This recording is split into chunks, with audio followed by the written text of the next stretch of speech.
Open the public hearing of the Select Committee on Social Media and Online Safety via video and teleconference. In accordance with the committee's resolutions, this hearing will be broadcast on the Parliament's website, and the proof and official transcript of proceedings will be published on the Parliament's website. Those present here today are advised that filming and recording are permitted during the hearing.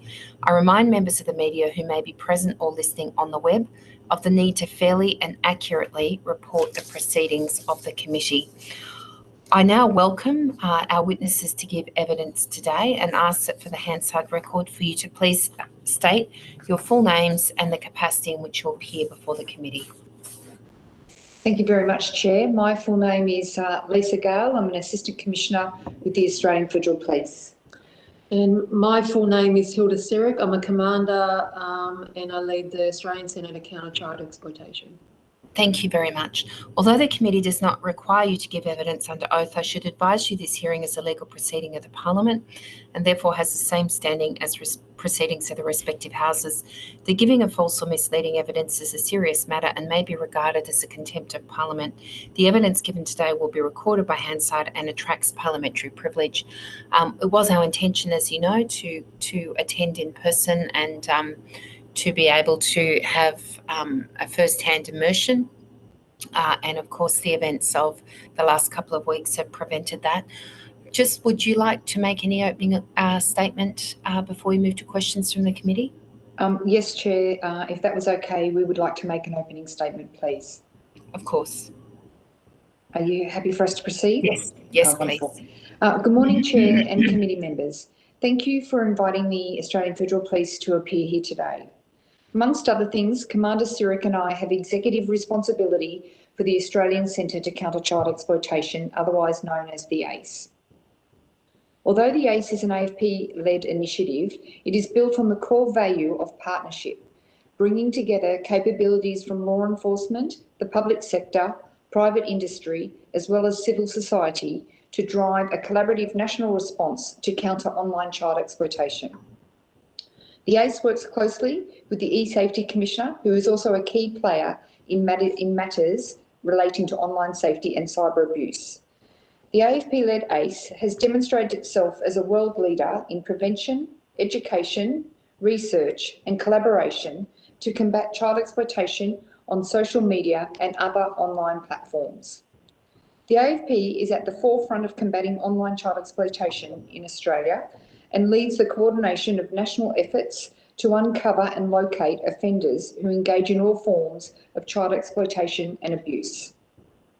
The ACE has been responsible for some significant and innovative projects, including the Trace and Object campaign, which was an initiative that we picked up from Europol, where we showed pictures of everyday objects taken from the background of sexual abuse material and share those images with the public with an appeal for information about their origin or location.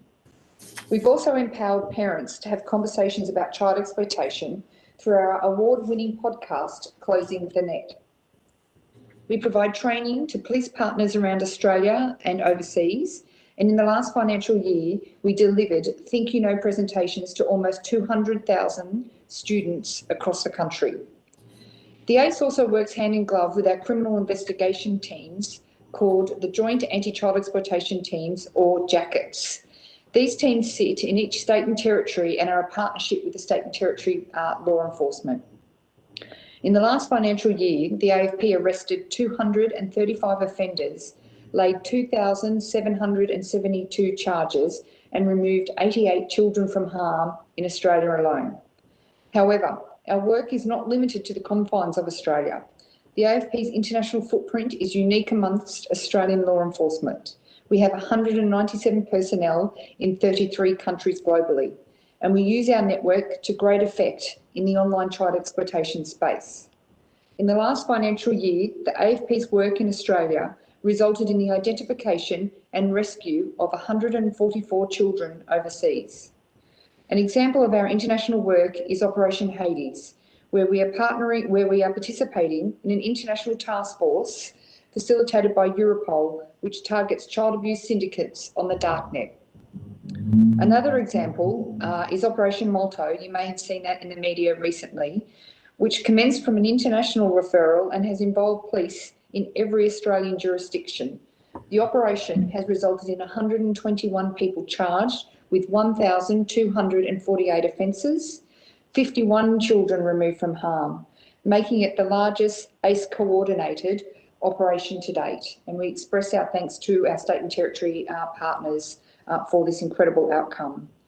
Despite these operational successes, experience has shown that the borderless crime of online child sexual abuse exploitation is progressively difficult to tackle, especially as the use of anonymising technology and encrypted platforms become increasingly prevalent. It is important that police powers are regularly reviewed to ensure they stay fit for purpose with advancing technologies and a crime environment that is continually adapting. The recently passed Surveillance Legislation Amendment, Identify and Disrupt Act 2021, is one such example of that. Law enforcement continues to observe offenders using non-encrypted communication channels such as web forums and social media chat functions. Offenders share insights, tips and protocols with each other with the aim of preventing or defeating law enforcement detection. It is the case that this communication is, at times, not the encrypted communication space. The exploitation of children is a borderless crime that is constantly evolving to evade law enforcement attention and action. The offenders are highly adaptable and utilise technological advancements. Finally, it would be remiss of me not to acknowledge today is International Women's Day and the vital role of women play in protecting our children online through prevention and awareness raising initiatives, disruption and law enforcement activities, as well as supporting and caring for victims. We now welcome any questions you may have, Chair, for the AFP.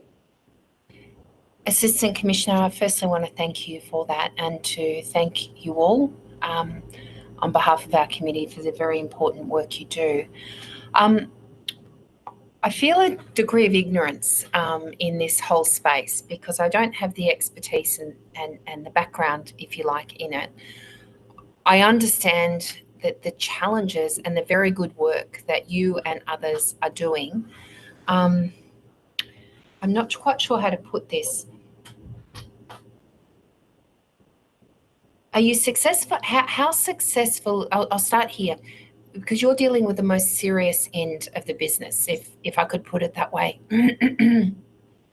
How successful is the work that you've been doing to date in relation to that? Is there more that needs to be done?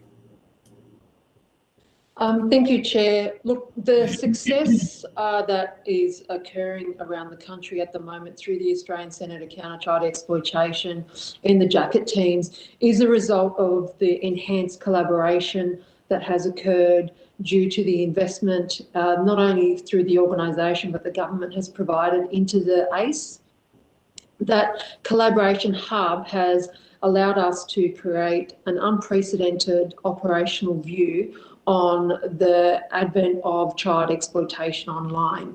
Those connections and those collaboration points have resulted in us being able to not only triage the large volume of material that comes into to Australia from the National Centre for Missing and Exploited Children, but also to be able to provide the capability uplift that's required to tackle these problems. As Assistant Commissioner Gale said in the opening statement, offenders are very agile and are very quickly to adapt to technological advances and are taking advantage of advance in anonymising technology and end-to-end encryption. But our operational effectiveness is always there for us to equally be as agile, use the legislation and powers available to us to be able to target this criminality. There's always more to do, but there's certainly, in our sense, the fact that the results in terms of how many children we've been able to identify and remove from harm and how many people we've been able to target and bring to justice has increased considerably since the advent of the ACE and our collaboration partnerships. So that's the way that we're measuring success, but with always more to do.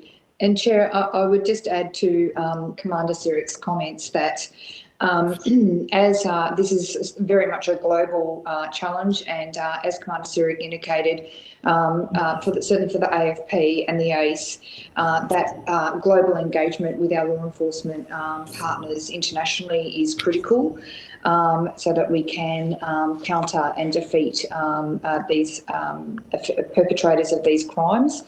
The challenge for law enforcement globally remains the fact that the anonymising technologies and our ability to be able to identify those offenders as a result of, operating in an anonymous way on some of these platforms.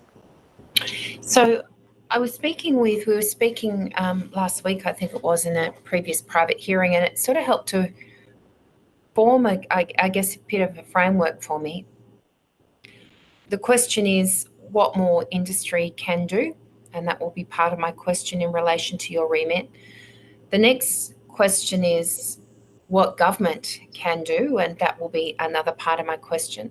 But it seems to me that there's this, not a missing middle, but certainly a very big question about user interaction and user behaviour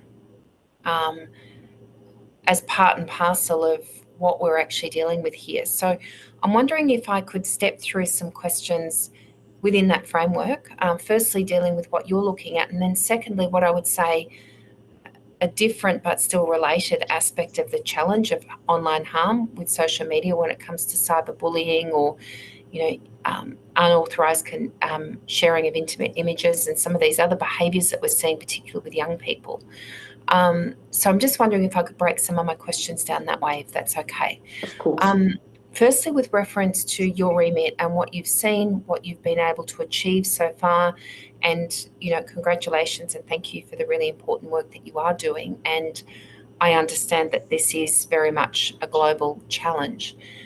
What more could be done, in your view, if anything, by industry, by the platforms themselves, to help prevent the sort of harm that you're looking and unfortunately seeing too often? Thank you, Chair. A great question. And I should preface firstly that industry are collaborating with law enforcement on these issues. Now, we wouldn't get any of those 22,600 reports that we did in the last financial year if it wasn't for industries to coming forward and providing those reports to the cyber tip line, which then goes into the National Centre for Missing and Exploited Children, and coming to us. Now, certainly our engagement with industry and platforms and ESP providers at the operational level for information sharing is very mature, and it works very well. I suppose where we would see advantages and opportunities for industry to take on is their requirement maybe for some additional due diligence around their ability to know their customer and their base that are utilising their platforms, and also preferencing maybe their platform advances to be security first and profit second. That would be probably the ethos that we would certainly try to enhance as we engage with industry on those opportunities. Now, I'm very acutely aware that there's a lot of great industry partners out there that invest a lot of technology to enhance their engagement with their clients and their customer base.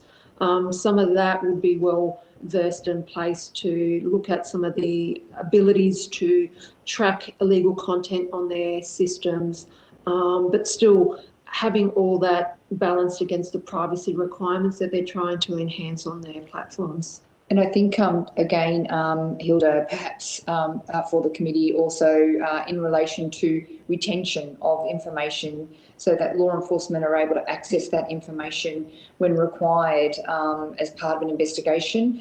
We often encounter challenges, Chair, in terms of retention periods of information held by industry, and it makes it very difficult when we can't access the information to further an investigation. And what more then? Are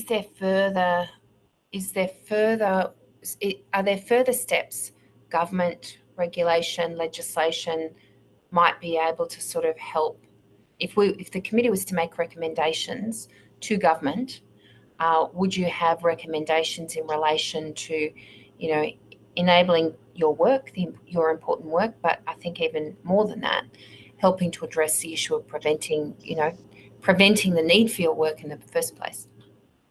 Yeah, great. Another great question, Chair. I suppose what I'd say to that one is I know that a lot of the private industries and the tech companies are very quick to be able to provide a narrative of why their technological advances and the new system that they're developing is good for the customers and good for their privacy and the like. I think we would certainly work with public and government sectors in making sure that the alternative narrative that is involved in some of these technological advances is well known to the community, so that the community can make an informed decision about what it means when they take on these new platforms that have gone, for instance, to end-to-end encryption. That whilst it might be great for their privacy and their ability to do their day-to-day work, such as banking, it also allows vulnerabilities for law enforcement to be able to target any criminality because of that anonymising technology platforms on there. And I think, Chair, importantly, when you look at some of the data, if you look at the work that the ACE's Child Protection Triage Unit undertakes, one platform alone provided, I think it was around 20,000 reports into the ACE in the last year. So if you then look at what consequences as a result of inability to access that information because it becomes encrypted, that's a significant challenge for law enforcement, how we're going to go around and counter that in order to obtain information. Just writing some of this down. Okay, so if I go back to that missing middle, if you like, user interactions, users themselves, what more can and should be done, or that you see are some of the challenges, if you like, leading to some of the, awful investigations that you have to undertake? Before I hand over to Commander Sirik on that one, Chair, one of the things that we would say, and obviously the E-Safety Commissioner and the Office of E-Safety are the leaders, certainly nationally, in terms of that sort of prevention, that messaging around prevention, etc.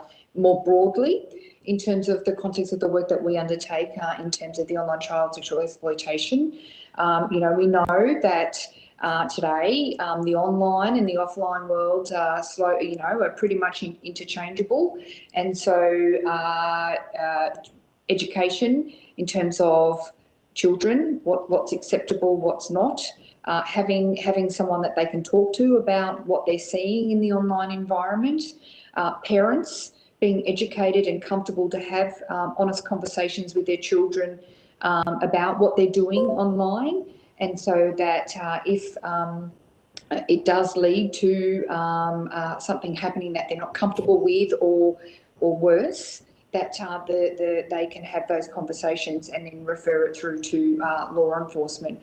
So I think there's a number of factors, Chair, in relation to that education, prevention piece that is the ACE coordinates through a number of NGOs and civil society members, together with the MOU that we have with the Office of E-Safety. It's about how we can maximise that messaging so that it becomes something that everyone that has a device and isn't online understands. I don't know. Yes. Thank you, Assistant Commissioner. I don't have much to add to that, except for acknowledging across community that there is a digital divide that has occurred due to the growth in technology, and children are born into environments where the requirements around digital engagement is paramount. They have to do it to connect with other people. They have to do it at school. They have to do it, basically to be able to engage with each other in community. Their requirement is within that digital world. So making sure that we can bridge that gap with the older generation so that they do understand the requirements that they have for younger generations in the digital world, but making sure that as we have this very seamless online offline interchange, that they can understand what are the risks and then what are some of the parameters when things aren't going okay for a young child online. The other thing that I would also say is that the online world allows for somewhat a desensitisation across what children and young people are consuming online. Once upon a time, we would receive our news and our bad news of the day, or the horrific news of the day, between a 1 hour period, and now children are able to consume this information routinely and consistently and continuously, and allowing a society to understand what are the ramifications of that going forward is going to be where I feel that some of that bridge of the gap that you're talking about could be. Yeah, because it was interesting. It doesn't have to be on the serious, really serious end that you're looking at. No. We've seen stories of young people taking their lives as a result of inappropriate images being shared in a very distressing way on social media, as a result of, technology facilitated bullying that, is merged in with what's going on in the real world and the online world, which is, very distressing. It's distressing and heartbreaking to hear about it. We've had conversations with social media platforms where we've talked about safety by design, and one particular technology platform was talking about their safety by design, and I sort of understood the nuance. Having used their particular app, I understood the nuance of what they were saying, and I think that's helped me realise that some of this is about no technology can necessarily. How do you bridge the gap? Because technology is not can't bridge the entire gap to keep particularly young people safe online, but everyone safe online. Some of it obviously is user behaviour itself. But it was interesting because I'm looking at a particular headline talking about this online platform saying it's a child predator's favourite app and parents shouldn't let their kids use it, saying that this particular app was an app of choice for predators. A leading cyber safety expert has warned. Are we letting our kids use social media too young, do you think? Or is it that a lockdown option needs to be given to give them a safe interaction platform? Where do you think the balance lies?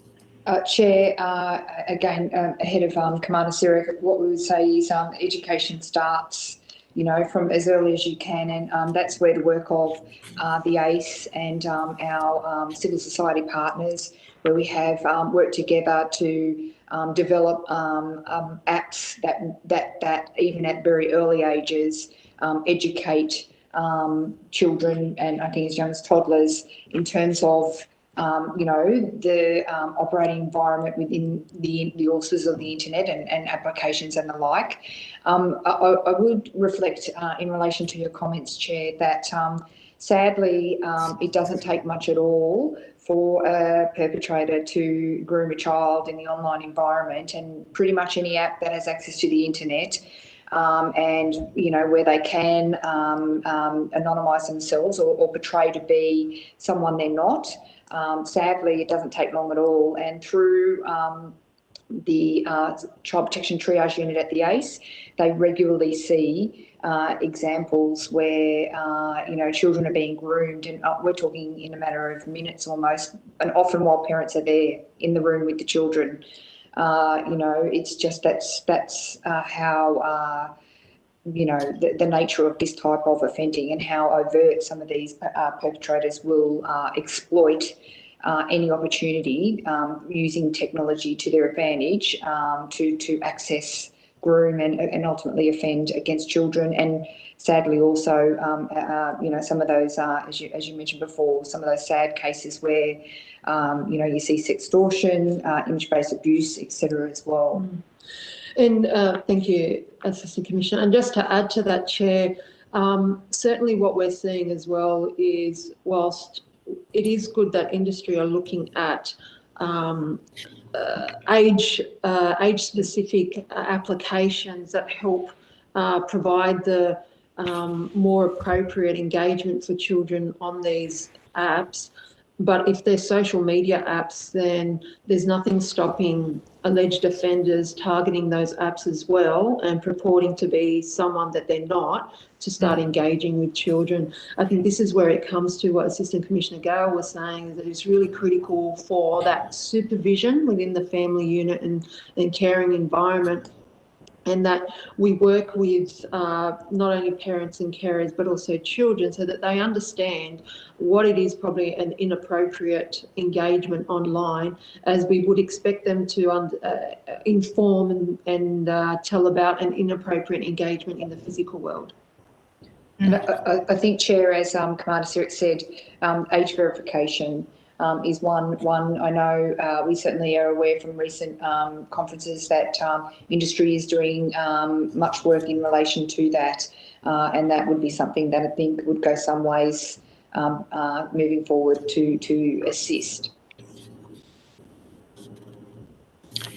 So if I look at my own experience as a parent and coming into this sort of whole issue and age,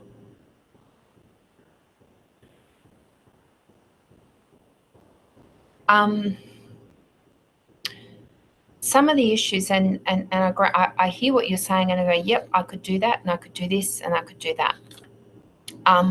Doesn't necessarily prevent the experience, but I can do all of these things, you know, to work as much as I can to keep my kids safe online.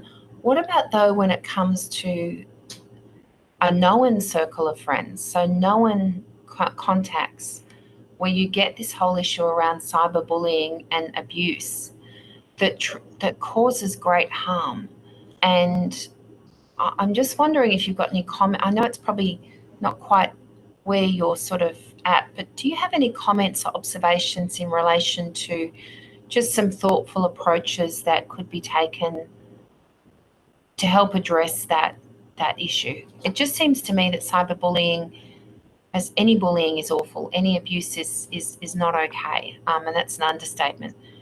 But when it's online, it just seems the impact seems so much greater, maybe because it's like a megaphone. It can be seen by so many more people, or because you can't remove it by removing yourself from the room, for instance. I don't know. It just seems to have such a long trail of consequence and damage and carnage. And I just wonder if you have any observations or thoughts in relation to whether there are some simple steps that could be taken to help. Yes, certainly, and you're exactly right there. It's not totally within the remit of the age, but we do see the ramifications of some of the image-based abuse, the self-produced images and the abuse that is originated as a result.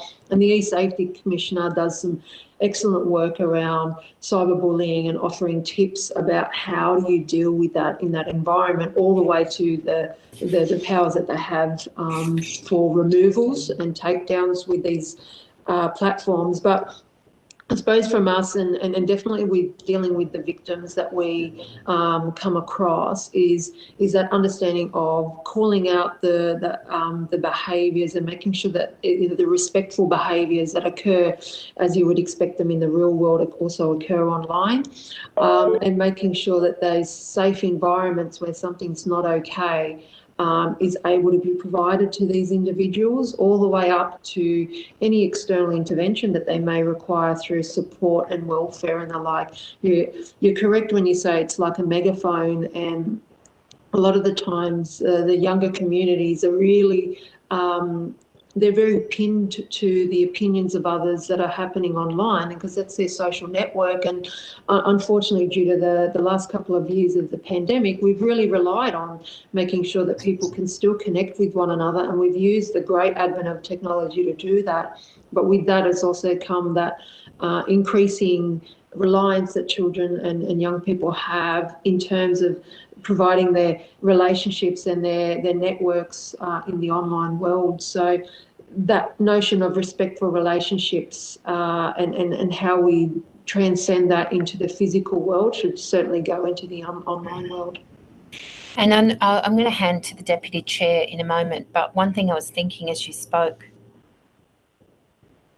we do say speak up if something's not okay, but that can actually be the hardest step, speaking up. That can be, and in some degrees, re-traumatizing in itself, actually the act of speaking up. How do you deal with that challenge? How does that sort of, are there ways we can make that easier?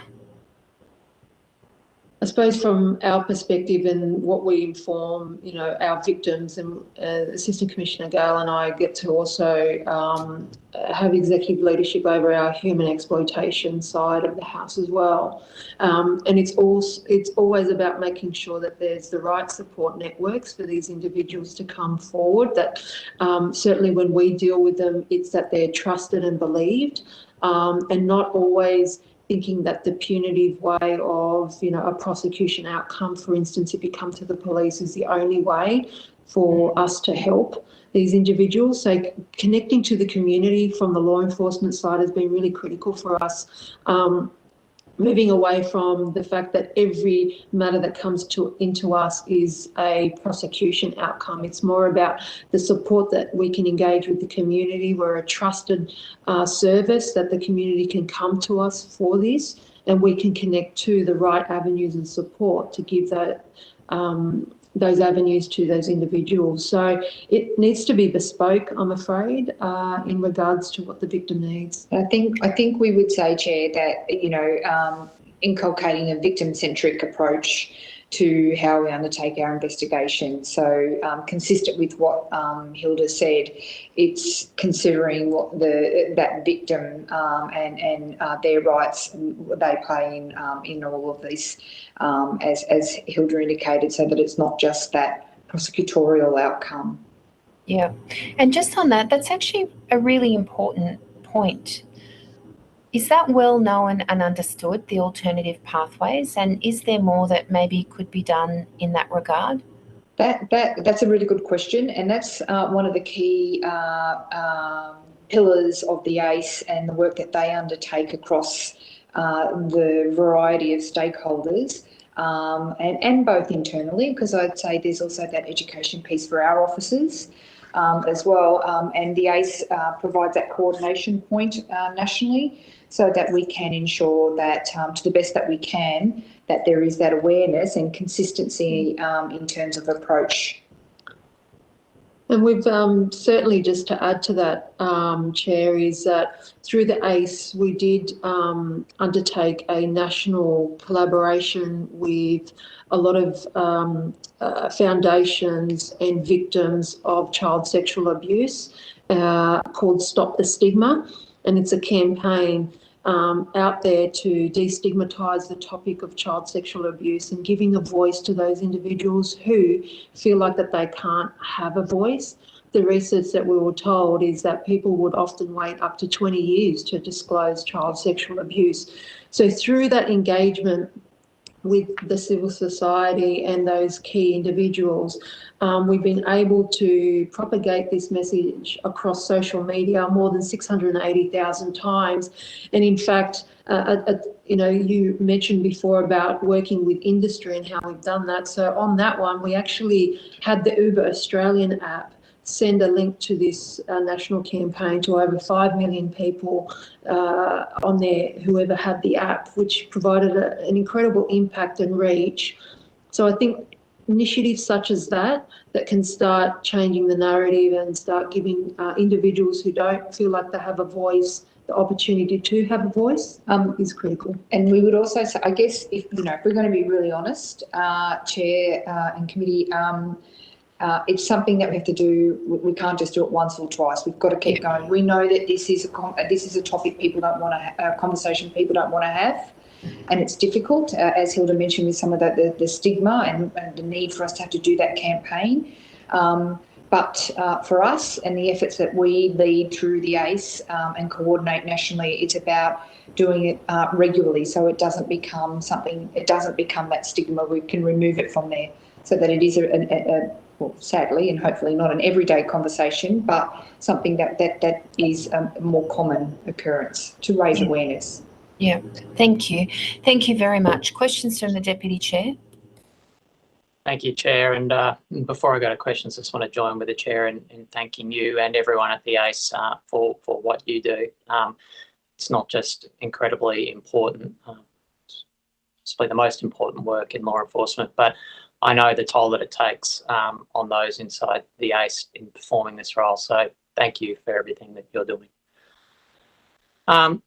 On that front, one of the questions that I've been grappling with during the pandemic is how we grapple as policymakers with the scale of this problem. We know that incidents reports have spiked significantly during the pandemic and the associated lockdowns. So I wonder if you could help me think through this scale issue, maybe starting with some sort of grounding data. I think you were earlier talking about one platform alone providing 10,000 reports. Yep. Like what proportion of those reports are you capable of responding to, of investigating, of pursuing, given that, I mean, with that enormous scale, clearly it's not possible to respond to everything. No, thank you, Deputy Chair, and it's another really insightful question that we grapple with every single day because the scale is large. I mean, last financial year alone, we had 22,600 reports from National Centre for Missing and Exploited Children come into the ACE for us to triage. Now, out of that number, we need to put into context that it's multiple reporting sometimes. So a platform, if the issue reoccurs day on day, they will continue to put in reports as per their obligations. And then also some of those reports, they will resolve to an Australian IP address, but it won't identify a victim that we can identify, or the victim is quite historical. So in terms of a child abuse images, or the offender details are unknown. So it's resolved through so many different virtual private networks or ghost IPs. So it has a zero solvability, but we then are able to at least start the inquiries into it. In terms of scale of what investigations we can then do from that, so in that financial year, we referred 591 investigations across the jackets, which resulted in 235 individuals charged with over 2,700 charges. So that's the scale of some of the, let's call it, the outcomes as a result of all those reports. A lot of those reports also include issues where either individuals have self-produced some images or they relate to other sextortion issues where once we engage the victim, as long as they know that it's stopped, they don't want more done about it. So in terms of what the Chair was saying before, what do we do with all those? The victim-centric approach we take is that we definitely take what the victim wants us to do about that. And if they can get rid of the images and are no longer affected by it, then we will work with them and the family to make sure that that's the appropriate approach for us to take. We also, part of that as well, whilst they might resolve into Australian IP addresses, they're very unregistered users and they're probably operating on the Darknet. So when we engage with our international partners, like the Assistant Commissioner said before, through Operation Hades, we are able to provide a disruptive effect. So one of those syndicates that we worked under Operation Hades was we provided intelligence to to the German police, and they took down a Darknet site called Boys Town with 400,000 registered users. So that was well publicised in the media last May. And that's the work that we do to provide some context as to the effect that we're having. So the arrests alone are not the picture about the effect that we have. And Deputy Chair, we would probably add that the volume that Hilda just indicated in terms of coming through the Child Protection Triage Unit, more often than not, they're just ClearNet matters. So they're not even in the dark web. That, as Hilda indicated, with that one group, that's a whole nother level of offending there in itself. If you asked us, we would probably say, sadly, it's like a tsunami. There's a tsunami of, sadly, this material out there on both the clear and the darknet. And, particularly with the efforts in the darknet, Darknet, I should say, significant. And so just so I'm understanding this, it's effectively a triaging process that's victim-centric. So you try to identify a victim first. If you can identify a victim, then I presume you're trying to identify if there's someone still at risk or there's a continual abuse going on, like they would go to the front of the queue. Is that? Equally as trying to identify an Australian offender as well, because our risk is always, whilst they might only have images that we're aware of that are from victims, for instance, 10 years ago around the world, we always wonder whether these individuals have access to children. So if we can identify an offender, we will certainly prioritise that equally or at the same time as making sure that we remove a victim from harm. And I guess, Co-Chair, the other element there, in addition to what Commander Sirik is saying, is you also have those Australian offenders who are committing offences offshore and the victims aren't here. And so we get a lot of material where they're live streaming and the like. So you then have those factors as well. So, I mean, the NCMEC is dealing with the same scale.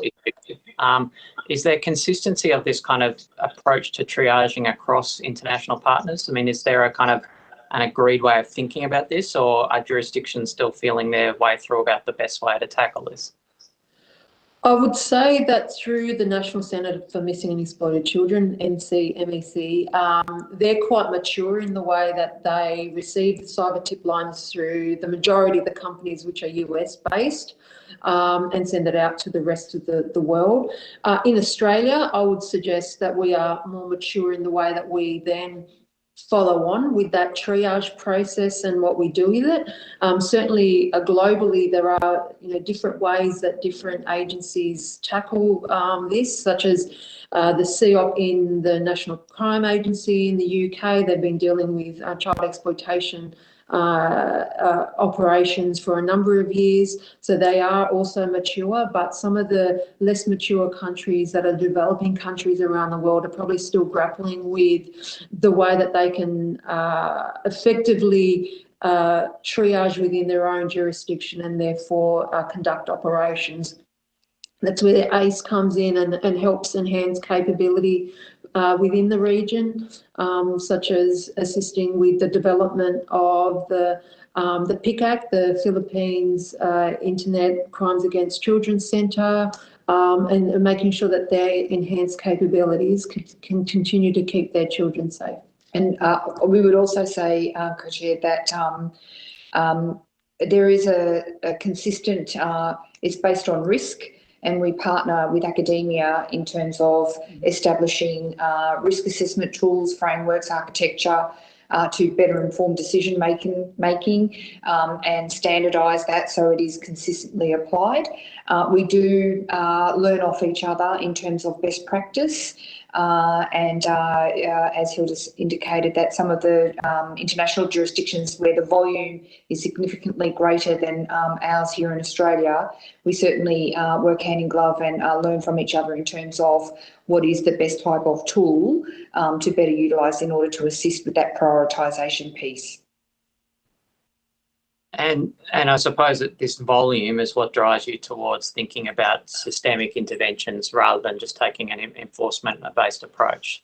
It's why we hear the advocacy around the rollout of end-to-end encryption on social media platforms, things like that. That's what draws you to that.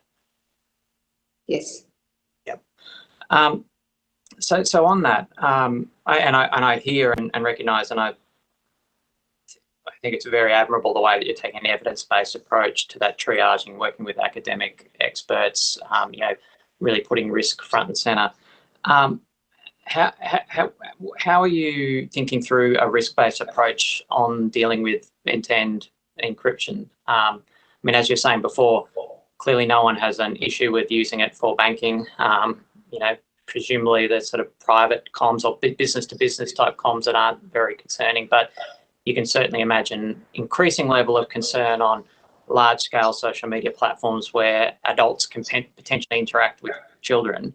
Is there a framework of risk that you're aware of that's useful in this context? Sort of saying, like, here's a platform we should be really concerned about a rollout of end-to-end encryption. Here's a context that's sort of less troubling. I mean, is there threat modelling going on in this context, I suppose is what I'm asking. Yeah, certainly from our engagement across government and other state and territory agencies, there are some platforms that we will have concern about their ability to track the illegal content that's going on their systems and then providing that to us. But what we do is we work with these entities and develop other sort of streams of information that helps us create some intelligence equities within those platforms, so that individuals such as, they have a large scale, I suppose, payment systems, for instance, to be able to work with the payment and transfer remitters to be able to identify whether that is a concern that we need to look at, or individuals engaging with a large number of youth groups and things like that, about identifying those other avenues of intelligence to help piece together the potential for these individuals sharing abuse images online. So those are the kind of things that we're doing. We're certainly working with Home Affairs about what it is for us in terms of a whole of government narrative to go back to some of these tech companies about what is our requirements across keeping children safe online, the voluntary principles and the 5-country ministerial that has gone forward are all key outcomes as a result of these discussions and threat-based decisions that we are making in relation to these platforms. And so just at a granular level, like, what is I suppose it would vary, but what is the nature of your interaction with these platforms? Do you have contact points that you engage with regularly? Is it a high-level policy conversation, or is it purely an operational conversation? How cooperative and open and amenable are those conversations? Give us a feeling for what the nature of that interaction's like. Yep, there's touch points with a lot of these higher level companies, the big tech companies, at all points. So significantly at the operational level, a lot of these tech companies are very forward leaning and coming forward with information. And the information requests that we send through from law enforcement, they're generally addressed at a very swift level, especially for child exploitation.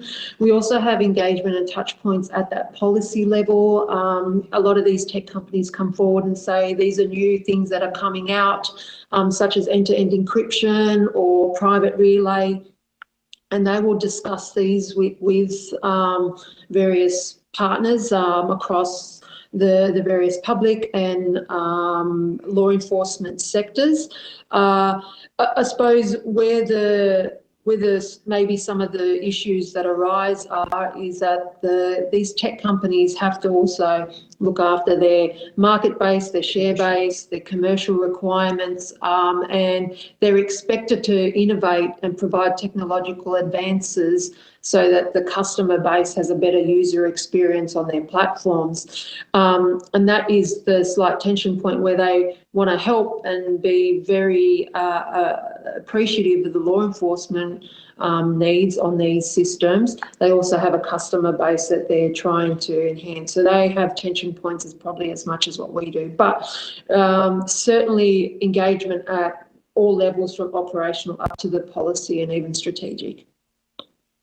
Yeah, one of the policy proposals that's been put to us in this committee to try and address that issue you're talking about there is imposing a statutory duty of care on these platforms to sort of say, if there's a foreseeable harm that can come from a new product or your platform, you have a duty of care to try to ameliorate that, to take reasonable steps to avoid that harm. You think that might change the nature of the conversation that you have with the platforms there? Bring that kind of victim-focused, victim-centric model more to the front of their thinking rather than the business dynamics? Yeah, I'd certainly think so. Certainly, and we can all reflect on the experiences through the financial industry and the banking sector, that whole concept of know your customer under the anti-money laundering and counter-terrorism financing construct has been very influential about the regulation that banking has required. So something along those lines for the digital industry would be certainly a strong vector towards success, I would suggest. I suppose for us is always making sure that the tech industries are able to apply these regulations or frameworks that come in, because sometimes their narrative around, well, it's end-to-end encryption, we're not going to see it, we don't store it, adds a little bit of willful blindness into the equation. So our constant conversations are about, well, if it's no good saying that you're just going to be completely dark and you won't know. You will need other mechanisms to be able to understand who is your customer, the validity of the customer using their system, and some identity provisions to make sure that the person using the system asks who they say they are. Okay, thank you. And just finally, dealing with this scale problem, do you get, I'm sort of thinking of different levers available to deal with the scale problem.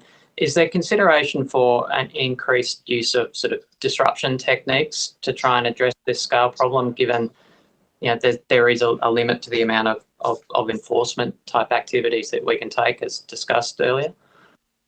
Yeah, certainly. Any sort of way that we can tackle this problem is really critical for us. For us, to be honest, prevention and education is a really big pillar of us. Arming community and children and parents and carers with the right tools to be able to keep themselves safe is a critical part of it. I mean, we often say that we work towards doing ourselves out of a job, so that's a really important. I'd be delighted if you did yourself. A really important goal for us to actually not need something like the ACE to develop that. But in terms of disruptive techniques, the recently passed surveillance legislation amendment, the Identify and Disrupt Act, that'll really come into its own in terms of us being able to really impact the syndicated criminality that is occurring. Assistant Commissioner Gale said before that the scale is large on the ClearNet, but on the Darknet it's even larger because of how anonymised it is. Targeting those groups, especially on the Darknet, and removing that opportunity for people to engage, collaborate with each other and collude in being able to get child abuse material and driving that necessity for production of child abuse material, that's going to be critical. So those aspects are going to be game changers for us moving forward, while still maintaining our operational effectiveness to be bringing, those people to justice that need to be brought to justice, and also making sure we're looking after victims. Well, thank you for that. And I don't have any more questions. I'm happy to hand back to the chair. But look, thank you again. It's disappointing that the circumstances meant that we couldn't visit you in person today, because I would have liked to have shown my appreciation in person. But please, thank you for everything that you do. Thank you so much.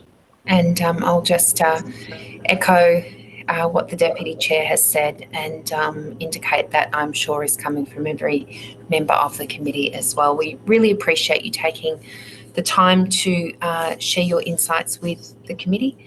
It is a very important and somewhat difficult topic, I suspect, to be able to navigate, but and clearly to work in, but you're obviously doing a really great job, and we just thank you very much for everything that you are doing and more besides. So I will now indicate that if there's any additional evidence, if you could please forward it through to the Secretary by the 11th of March 2022, and to let you know that you'll be sent a copy of the transcript of your evidence, and we'll have an opportunity to request corrections to transcription errors. I'd like to, in thanking you again, and thanking members of the committee for their time, I declare this public hearing closed and the committee adjourned until its private briefing at 2 p.m. this afternoon. Thank you again. Thank you.